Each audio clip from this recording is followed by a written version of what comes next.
دیکھیں اصل جو قرآن و سنت سے معلوم ہوتا ہے وہ تو یہ کہ وراثت کی تقسیم جتنی جلد ہو جائے اتنا اچھا ہے. اور علماء نے اس کی بہت ساری حکمتیں لکھی. ایک عجیب حکمت یہ لکھی ہے کہ جب کسی کے والد کا انتقال ہوتا ہے تو ان کے دل نرم ہوتے ہیں اور غمگین ہوتے ہیں, اور ایسے موقع پر مال کی اتنی محبت جو ہے وہ اثر انداز نہیں ہوتی. تو اس وقت تقسیم ہو گئی تو ہو گئی. لیکن بعض صورتیں ایسی جیسے کہ ایک ہی گھر ہے, اب اس میں اگر کوئی مطالبہ کر رہا ہے اپنے حصے کا تو پھر تو آپ کو تقسیم کرنا پڑے گا, کیونکہ اس کا حق دینا وقت پہ دینا ضروری ہے. اور ہمارے کہتے ہیں دے دیں گے بھائی, اس طرح وقت پہ دینا ضروری ہے.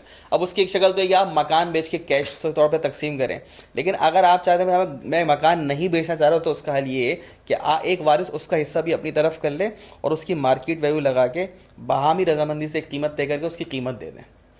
البتہ صرف ایک صورت ہے, جیسے ایک مکان ہے اس کے 3-4 وارث اور سارے دلی رضامندی سے راضی ہیں کہ بھئی ابھی ہم اس مکان کو نہیں بیچتے, ابھی ہمیں ضرورت نہیں ہے, تو ٹھیک ہے. جب سب ہی راضی ہیں کہ وہ اپنا حق فوراً لینا نہیں چاہ رہے تو وہ تاخیر کر سکتے ہیں. لیکن جیسے میں نے عرض کیا کوئی مطالبہ کرے گا تو پھر آپ اس کو دینا پڑے گا. اچھا اس پہ بھی یہ ضروری ہے اگر سب راضی ہیں کہ ابھی تقسیم نہیں کر رہے تو اس کو کم سے کم ایک جو ہے وہ صفحے کے اوپر آپ لکھ لیں اور سب کے سائن لے لیں, تاکہ بھائی دلی رضامندی کے بھائی 3-4 سال تک ہم جو ہے وہ نہیں بیچنا چاہ رہے. لیکن اب 1 سال کے بعد کوئی کہتا ہے مجھے ضرورت ہے بیچنا, تو پھر وہی بات ہے آپ کو اس کا حصہ دینا دینا ہوگا. پڑے گا اس میں.